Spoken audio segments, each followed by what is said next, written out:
வணக்கம். நீங்க எங்க கூட பகிர்ந்துகிட்ட அருட்பெருஞ்சோதி அகவல் பகுதியிலிருந்து சில வரிகளை பத்தி தான் இன்னைக்கு நாம ரொம்ப ஆழமா பேச போறோம். ஆமா. இதுல திரும்ப திரும்ப வர்ற அருட்பெருஞ்சோதின்ற வார்த்தைக்கு பின்னால இருக்கிற பிரபஞ்சம் சம்பந்தமான, தத்துவம் சம்பந்தமான, ஏன் நமக்குள்ளேயே இருக்கிற சில ஆழமான அர்த்தங்களை வெளிக்கொண்டு வரதா நம்ம நோக்கம். சரி. ஒரு மந்திரம் மாதிரி இருக்கிற இந்த வரிகளுக்குள்ள ஒளிஞ்சிருக்கிற அந்த ரகசியங்களை பத்தி பேச ஆரம்பிக்கலாமா? கண்டிப்பா. இந்த வரிகளோட அமைப்பே பாருங்க, ரொம்ப சுவாரஸ்யமானது. ஆமா. ஒவ்வொரு வரியும் அருட்பெருஞ்சோதின்னு தான் முடியுது. இது ஏதோ எதுகை மோனைக்காக மட்டும் இல்ல. ஓ. இது ஒரு விதமான தியானம் மாதிரி. ஒவ்வொரு வரியும் அந்த மாபெரும் சக்தியோட ஒரு புது பரிமாணத்தை, ஒரு புது கோணத்தை நமக்கு காட்டுது. அப்படியா? வாங்க, இது எப்படி பிரபஞ்சத்தோட மூலமா இருந்து கடைசியில நம்ம உயிருக்குள்ள உயிராக இருக்குங்கிற வரைக்கும் இத அலசி பார்ப்போம். சரி, அப்போ பிரபஞ்சத்துல இருந்தே ஆரம்பிக்கலாம். முதல் வரியே ரொம்ப பிரம்மாண்டமா இருக்கு. அண்டமும் நிறைந்தொளிர் அருட்பெரும் ஜோதி. அதாவது இந்த முழு பிரபஞ்சத்தையும் அந்த ஒளி நிரப்பி பிரகாசிக்குதுன்னு சொல்லுது. ஆனா அடுத்த வரிய பாருங்க, பேராழியை அளித்த அருட்பெருஞ்சோதி. ஆமா. இது எனக்கு ஒரு கேள்வியை எழுப்புது. பேராழின்னா பெரிய கடலா இல்ல பிரபஞ்சத்தையே குறிக்குதா? அப்படின்னா இந்த ஒளி பிரபஞ்சத்துல சும்மா நிரம்பி வழியல, அத படைச்சதே இந்த ஒளிதான அர்த்தமா? மிகச்சரியான கேள்வி. இங்கே பேராளிங்கிற வார்த்தையே வெறும் கடல்னு சுருக்கிட முடியாது. அது இந்த பிரபஞ்சத்தோட எல்லையற்ற பரப்பளவை குறிக்கிற ஒரு குறியீடு. ஓகே. அந்த பிரபஞ்சத்தையே படைச்சு கொடுத்தது அருட்பெருஞ்சோதி தான். ஆனா விஷயம் அதோட முடியல. இதை இன்னும் சரியா புரிஞ்சுக்க நீங்க அனுப்புனதுல இருக்கிற கூரிய கருநிலை அருட்பெருஞ்சோதிங்கிற வரியையும் நம்ம சேர்த்து பார்க்கணும். ஒரு நிமிஷம். கருநிலை, அது கேட்கவே ரொம்ப தத்துவார்த்தமா இருக்கு. அப்படின்னா என்ன? ஒரு சீட் ஸ்டேட் மாதிரி எல்லாமே தொடங்குறதுக்கு முன்னாடி இருக்கிற நிலையா?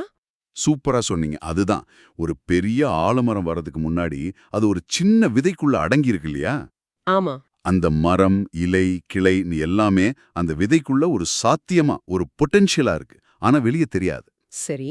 அது மாதிரி இந்த பிரபஞ்சமோ நட்சத்திரங்களும் நாமன்னு எதுவும் உருவாகிறதுக்கு முன்னாடி இருந்த ஒரு மூலநிலை, ஒரு ஆதிநிலை, அதுதான் கருநிலை. வாவ்.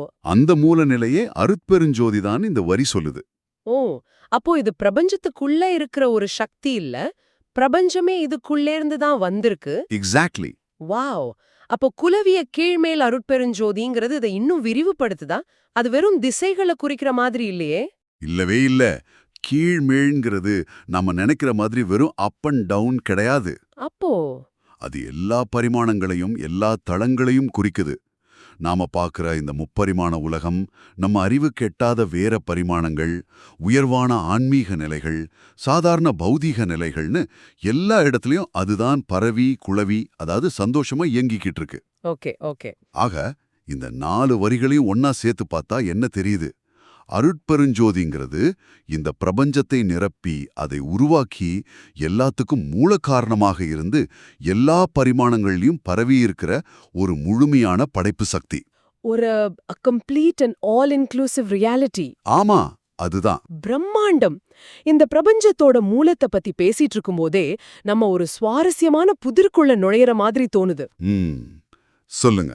ஏன்னா அடுத்த 2 வரிகளுக்கு ஒண்ணு கொள்ளமா இருக்கிற மாதிரி எனக்கு படுது. ஒரு வரி எண்டற முடியாத அருட்பெருஞ்சோதின்னு சொல்லுது. சரி. அதாவது அதை நம்ம அறிவால கணக்கிடவோ அளவிடவோ வரையறுக்கவோ முடியாது. It's immeasurable.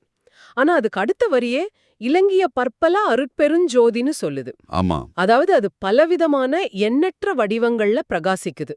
ஒரு நிமிஷம், இது எப்படி சாத்தியம்? ஒரு விஷயம் எப்படி ஒரே நேரத்துல அளவிட முடியாததாவும் ஆனா அதே சமயம் பல வடிவங்கள்ல இருக்கிறதாவும் இருக்க முடியும்? இது எனக்கு கொஞ்சம் குழப்புது. இது முரண்பாடு இல்ல, இது ஒரு பார்வை மாற்றம். இதுதான் இந்த தத்துவத்தோட மையமான ரொம்ப அழகான ஒரு இடம். அப்படியா? ஆமா. அருட்பெருஞ்சோதியோட உண்மையான முழுமையான தன்மைய, அதோட மூலத்தை நம்ம சின்ன அறிவால, நம்ம கணக்குகளால, நம்ம தர்க்கத்தால புரிஞ்சுக்கவே முடியாது. அதுதான் எண்டற முடியாது. அது எல்லையற்றது. ஆனா அந்த எல்லையற்ற பரம்பொருள் நாம வாழ்ற இந்த உலகத்துல நாம உணரக்கூடிய வகையில எண்ணற்ற வடிவங்கள்ல தன்னை வெளிப்படுத்திக்குது. அதுதான் இலங்கிய பற்பல. சரி, எனக்கு ஒரு உதாரணம் சொன்னா இன்னும் நல்லா புரியும்னு நினைக்கிறேன். நிச்சயமா. ஒரு பெரிய சமுத்திரத்தை கற்பனை பண்ணிக்கோங்க. ஓகே. அந்த சமுத்திரத்தில் இருக்கிற மொத்த தண்ணியை நம்மால அளக்க முடியுமா? இல்ல. அதுல எத்தனை கோடி தண்ணீர் துளிகள் இருக்குன்னு எண்ண முடியுமா? முடியாது. சாத்தியமே இல்ல. முடியாது. அதுதான் எண்டற முடியாதுங்கிற நிலை. ஓகே, அளவிட முடியாத சமுத்திரம், புரிஞ்சுது. அப்போ பல வடிவங்கள் எங்கிருந்து வருது? அந்த சமுத்திரத்திலிருந்து வர்ற அலைகள். அதே சமுத்திரம்தான் எண்ணவே முடியாத அலைகளை உருவாக்குது. ஓ, அலைகளா? ஆமா, ஒவ்வொரு அலையும் ஒரு தனி வடிவம். சிலது பெருசு, சிலது சின்னது. அந்த அலைகளை நம்மால பார்க்க முடியும், உணர முடியும், ரசிக்க முடியும். சரி சரி. அந்த அலைகள் தான் இலங்கிய பற்பல. அந்த அலைகள் சமுத்திரத்திலிருந்து வேற இல்ல. ஆனா அது சமுத்திரத்தோட ஒரு வெளிப்பாடு. ஆ, அது மாதிரி தான் இந்த பிரபஞ்சத்துல நாம பார்க்கிற ஒவ்வொரு உயிரும், ஒவ்வொரு பொருளும், ஒவ்வொரு நிகழ்வும் அந்த அளவிட முடியாத அருட்பெருஞ்சோதியோட வெவ்வேறு அலைகள், வெவ்வேறு வெளிப்பாடுகள். வாவ், அருமையான விளக்கம். இது நம்ம இன்னைக்கு இருக்கிற டெக்னாலஜியோட ஒப்பிடலாமா? இன்டர்நெட் மாதிரி. சொல்லுங்களேன். இன்டர்நெட்னு சொன்னா அது ஒரு எல்லையற்ற, அளவிட முடியாத ஒரு கான்செப்ட். ஆனா நாம அதை எப்படி அனுபவிக்கிறோம்? எப்படி? கோடிக்கணக்கான வெப்சைட்ஸ், வீடியோக்கள், போட்டோக்கள் மூலமா. அந்த தனித்தனி விஷயங்கள் தான் அதோட பற்பல வடிவங்கள். சரியா? மிக சரியான சமகாலன ஒப்பீடு. எக்ஸாக்ட்லி. அந்த அண்டர்லையிங் நெட்வொர்க், அதாவது மூல அமைப்பு எல்லையற்றது.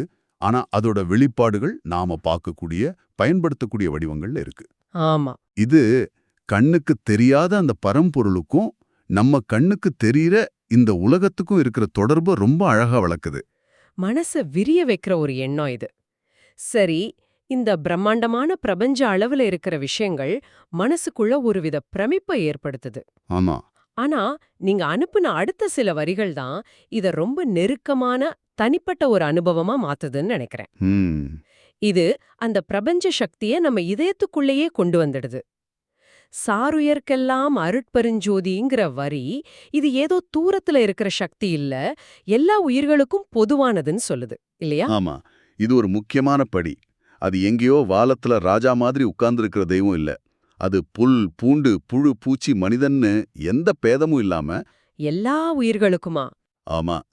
சாருயிர், அதாவது இயங்கிக்கிட்டு இருக்கிற அத்தனை உயிர்களுக்குமே அதுதான் ஆதாரம்.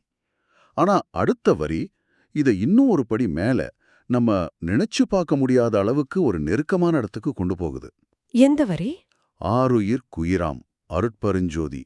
இதுதான் இந்த வரிகள்லயே உச்சபட்சமான ஒரு நெருக்கத்தை உணர்த்துற வரி. ஆருயிர் குயிலாம். அதாவது நமது அருமையான உயிருக்கே உயிராக இருப்பது. இது கேட்கவே ரொம்ப சக்தி வாய்ந்ததா இருக்கு. இது நமக்கு உயிர் கொடுக்குதுன்னு சொல்றதை விட ஆழமானதா தோணுது. ஆமா, இது எப்படி சரியா புரிஞ்சுக்கிறது? நீங்க சரியா படிச்சிட்டீங்க. யோசிச்சு பாருங்க, நம்ம உடம்புக்கு உயிர் ஆதாரம். சரி. சரி. ஆனா அந்த உயிருக்கே எது ஆதாரமா இருக்கு? எது அந்த உயிரை இயங்க வைக்குது? ம். அதுதான் அருட்பெருஞ்சோதி. இது நம்ம செல்போனுக்குள்ள இருக்கிற பேட்டரி மாதிரி இல்ல. இது அந்த பேட்டரிய சார்ஜ் பண்ற கரண்ட் மாதிரி. ஓகே. நமக்கும் அந்த தெய்வீக சக்திக்கும் இடையில எந்த பிரிவு இல்லைங்கிற உண்மையை இது உணர்த்துது. அப்போ அது கடவுள் இல்ல, கடவுள் தன்மை, நமக்குள் இருக்கும் ஜீவன். ஆமா. அதோட தாரக மாம்பரை அருட்பெருஞ்சோதின்னு ஒரு வரியும் வருதே.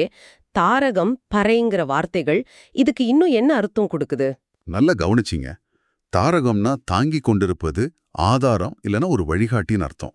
ஒரு சப்போர்ட் சிஸ்டம் மாதிரி. ஆமா. நம்மள கீழே விழாம தாங்கி பிடிக்கிற ஒரு தளம் மாதிரி. பறைங்கிறது ஆதிசக்தி, எ பிரைமல் கிரியேட்டிவ் எனர்ஜியை குறிக்கிற ஒரு சொல். சரி. ஆஹா. அருட்பெருஞ்சோதி நம்ம உயிருக்கு உயிரா இருக்கிறது மட்டும் இல்லாம எல்லா உயிர்களையும் தாங்கி பிடிக்கிற ஆதாரமா, ஒரு பாதுகாப்பு வளையா, ஒரு வழிகாட்டியா இருக்குன்னு இந்த வரி சொல்லுது. ஓ. அது நம்மள காத்து வழிநடத்தி நம்ம பயணத்துல துணை நிக்கிற ஒரு பேருண்மை. இந்த பகுதியில அந்த பெரிய பிரபஞ்ச சக்தி எப்படி நமக்குள் இருக்கிற சின்ன உயிர் சக்தியா இருக்குங்கிறத ரொம்ப அழகா விளக்கியிருக்காங்க. பிரபஞ்சத்தோட மூலத்துல ஆரம்பிச்சு நம்ம உயிர்க்குள்ள இருக்கிற உயிர் வரைக்கும் ஒரு முழு வட்டத்தை நெருங்கிட்டோம். இப்போ கடைசி பகுதிக்கு வருவோம். ம். இந்த வரிகள் அந்த சக்திக்கும் அத உணர்ந்த ஒருத்தருக்கும் இடையில இருக்கிற உறவை பத்தி பேசுற மாதிரி இருக்கு. வாளி நீடூழி அருட்பெருஞ்சோதினும் ஆமா. வாளி என்றோங்க அருட்பெருஞ்சோதினும் வருது. இது எனக்கு எப்பவுமே ஒரு குழப்பம். ஏற்கனவே எல்லையற்ற, அழிவில்லாத, நித்தியமா இருக்கிற ஒன்ன பார்த்து நாம ஏன் வாழின்னு சொல்லணும்? அதுக்கு நம்ம வாழ்த்து தேவையா? இங்கதான் ஒரு ஆழமான உளவியல் மற்றும் ஆன்மீக உண்மை இருக்கு. நீங்க சொல்றது முற்றிலும் சரி. அருட்பெருஞ்சோதிக்கு நம்ம வாழ்த்து தேவையே இல்ல. இல்லையா? அது காலத்தை கடந்தது. நாம வாழின்னு சொல்றது அதுக்காக இல்ல, நமக்காக. நமக்காகவா? ஆமா. ஒருத்தர் முழு மனசோட, உணர்வோட அருட்பெருஞ்சோதி வாழின்னு போற்றும்போது என்ன நடக்குது தெரியுமா? அருட்பெருஞ்சோதியோட இருப்பு அந்த நபரோட உணர்வுல, அவரோட கான்ஷியஸ்னஸ்ல ஓங்குகிறது. ஓங்குறதா? அதாவது இன்னும் பிரகாசமாகுது, உயருது, இன்னும் தெளிவா உணரப்படுது. ஒரு நிமிஷம், இது ரொம்ப சுவாரஸ்யமா இருக்கு. அப்போ நாம் அத புகழும்போது அது மாறல, அத பத்தின நம்ம உணர்வு நிலை தான் மாறுதுன்னு சொல்றீங்களா? மிகச்சரியா அப்போ அந்த பிரார்த்தனையோட சக்தி பிரார்த்தனை பண்றவங்களுக்கு தானா? மிகச்சரியா சொன்னீங்க. அது ஒரு திறவுகோல் மாதிரி. நீங்க ஒரு இருண்ட அறையில இருக்கிறீங்க, அங்க ஒரு பெரிய விளக்கு எரிஞ்சிட்டு இருக்கு. ம். நீங்க விளப்பில ஒளிர்மாயாகன்னு சொல்றதால அந்த விளக்கு புதுசா ஒளிர ஆரம்பிக்கிறது இல்ல. இல்ல. ஆனா அப்படி சொல்றது உங்க கவனத்தை அந்த விளக்கின் மேல குவித்து அதோட ஒளியை நீங்க முழுமையா உணர வைக்குது. அது மாதிரி தான் வாளி என்று ஓங்கு அருட்பெருஞ்சோதின்னா நம்ம வாழ்த்து மூலமா அந்த தெய்வீக பிரகாசம் நம்ம அகத்துக்குள்ள ஓங்கி ஒளிர்கிறதுன்னு அர்த்தம். வாவ்! இது முற்றிலும் ஒரு புதிய கோணம். நம்மகிட்ட இருக்கிற ஒரு சக்திய நாமளே அங்கீகரிச்சு அதை ஆக்டிவேட் பண்ற மாதிரி இருக்கு. அதுதான். இதுக்கும் ஆரியல் எனவுரே அருட்பெருஞ்சோதின்னு முன்னாடி வர வரைக்கும் தொடர்பு இருக்கா? ஆரியல்னா அமைதியான நிலைன்னு அர்த்தமா? நிச்சயமா தொடர்பு இருக்கு. ஒருத்தர் இப்படி வாழ்த்தி அந்த பேரொளியோட பிரகாசத்தை தனக்குள்ள உணரும்போது அதோட விளைவு என்னவா இருக்கும்? அமைதியா? ஒரு ஆழமான அமைதி, ஒரு தெளிவு, ஒரு சாந்தம் கிடைக்கும். அதுதான் ஆரியல். கோபம், கவலை, பயம் மாதிரியான உணர்ச்சி அலைகள் எல்லாம் ஓஞ்சி மனசு ஒரு தெளிந்த நீரோட மாதிரி மாறும் பாருங்க. ஆமா. அந்த நிலை, அந்த அமைதியானதிலேயே அருட்பெருஞ்சோதி தான் இந்த வரிகள் சொல்லுது. ஆக போற்றுதலின் மூலம் உணர்தல், உணர்தலின் மூலம் அமைதி. இது ஒரு அழகான சுழற்சி. ஆக இந்த உரையாடல்ல நாம பிரபஞ்சத்தோட எல்லையிலிருந்து பயணத்தை தொடங்கி அதோட புரிஞ்சுக்க முடியாத தன்மைய பத்தி பேசி அது எப்படி நம்ம உயிருக்குள்ளேயே உயிரா இருக்குன்னு பார்த்து கடைசியில நம்ம வாழ்த்தோட சக்தியில முடிச்சிருக்கோம். ஆமா. இந்த சில வரிகளுக்குள்ள ஒரு முழு வாழ்க்கை தத்துவமே அடங்கியிருக்கு.